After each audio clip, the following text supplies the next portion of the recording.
Hi guys! Welcome and welcome back sa aking channel. So for today's video ay meron lang akong i-share sa inyo guys ng mga application na kung saan ay masasabi kong legit sila and SEC registered. Ayan. And masasabi ko na hanggang ngayon is naka-install pa rin sa aking phone. Ayan. And pwede nating asahan sila in terms of yung mga pangangailangan talaga nating emergency. Ayan. So unahin natin si Finbro. Ayan. So si Finbro loan are available in 24 hours a day. Ayan, sabi sa kanilang application. 7 days a week. And pwede daw tayong umutang sa kanila 2,000 to 50,000 pesos with interest rating of 5% and going up to 9%. Ayan. So si Finbro guys is eligible daw ang mang-utang sa kanila kung ikaw ay Filipino citizen, 22, 65 years old, and meron kang regular na work and income. Ayan, and meron din silang requirement of one valid ID only. Ayan. So, apakabilis mag-process sa Finbro guys. And ang Finbro ay mag-press lang tayo sa Chrome. Ayan. Wala po sila sa Google Play Store. Ayan. Next po natin si Peso Ready. Ayan. So, until now guys, ay ginagamit natin si Peso Ready.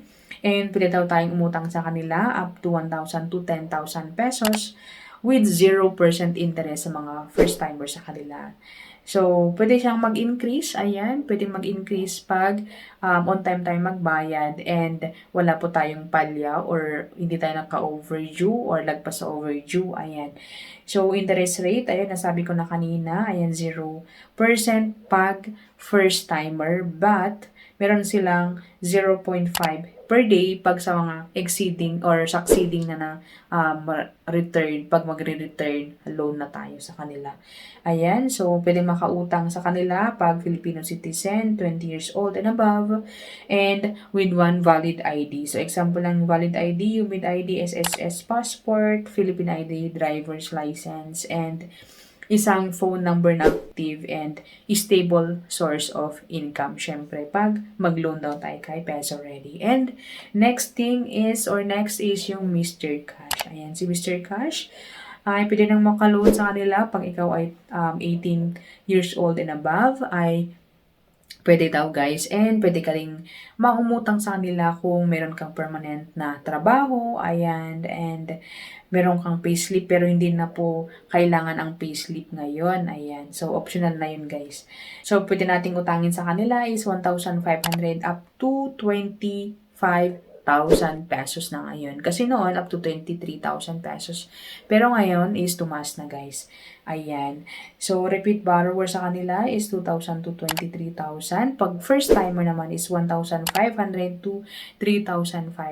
So, for me, sa experience ko is 1,500 yung first na loanable amount sa kanila. Ayan. Yung loan term naman pala nila dito guys is pag first timer ka 18 and then magiging 30 and then magiging 45 days. Ayan. So, medyo long term yung bayaran sa kanila. Ayan. And next is si Digito, guys. Si Digito, ayan, marami na akong mga reviews sa kanila. So, titingnan nyo na lang sa mga videos ko, guys. Ayan. Si Digito, guys, is approve agad pag maglo-loan tayo sa kanila. Ayan. So, mag-sign lang tayo ng mga information, mga basic information, and ipaprocess na natin, and i-approve na agad-agad nila. Ayan. So, pwede ka makapag-loan dito kung ikaw ay national or Filipino nationality, ayan, 21 to 70 years old, employed, and meron kang one valid ID, ayan, and mobile number, ayan. So, si Digito guys is 0% interest din pag first timer, ayan. Pero meron silang mga minimal na binabawas, ayan. So, hindi po siya exact amount pag marireceive mo. Ayan. And meron siyang, or sa pag first timer guys is 1,000 to 10,000 pesos. But payable in 7 days. Ayan. So, or sakto mo siyang makukuha pero payable in 7 days. And meron yung mga binabawas. Ayan. So, pag nag-return na nag-loan ka sa kanila is, syempre meron lang magbabawas sa loan mo. Ayan. And, ang kagandahan kay Digito pala guys is, kunyari pag nahiram mo na ngayon and pwede kang magbayad kinabukasan ay medyo mas maliit yung babayaran mo. So, per day yung babayaran natin sa kanila. So, the more na mas konti yung days is may bawas. Hindi ka guys sa ibang loan application na buo mo talagang babayaran yung loan. Ayun guys. So, City guys is nagpapautang up to 10,000 pesos. Yun na. So, next natin is si OLP. Ayan, si OLP is eksaktong makukuha ang pera sa kanila. So, pwede kang umutang kay OLP kung ikaw ay 22 to 70 years old and with one valid ID and phone number and of course ay e-wallet or kung saan mo i-receive yung utangin sa kanila. Ayan.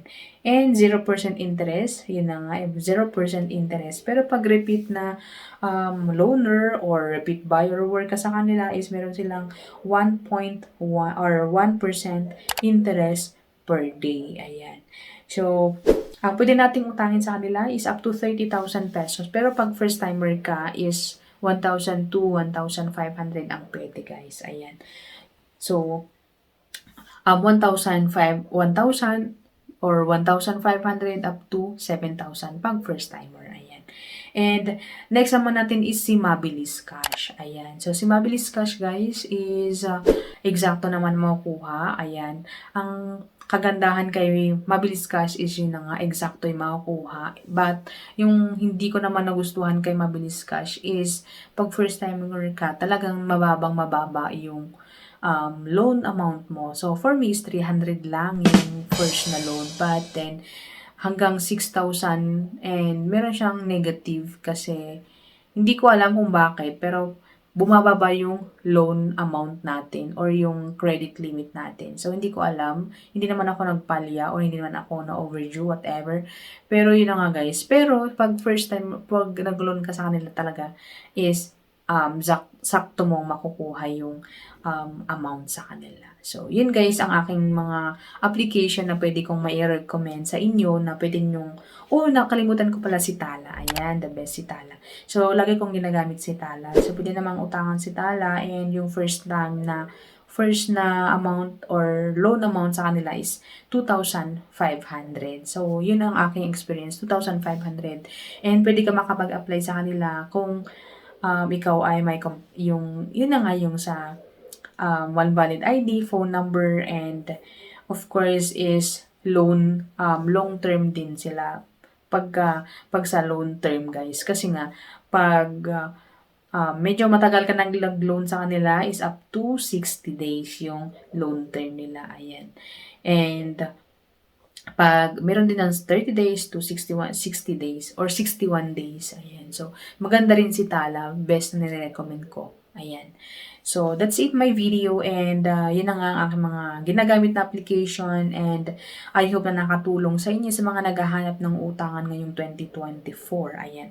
So, comment down below guys kung meron pa kayong mga nasubukang mga application na legit guys. Ayan. So, antayin ko sa comment section guys. So, see you on my next video. Bye!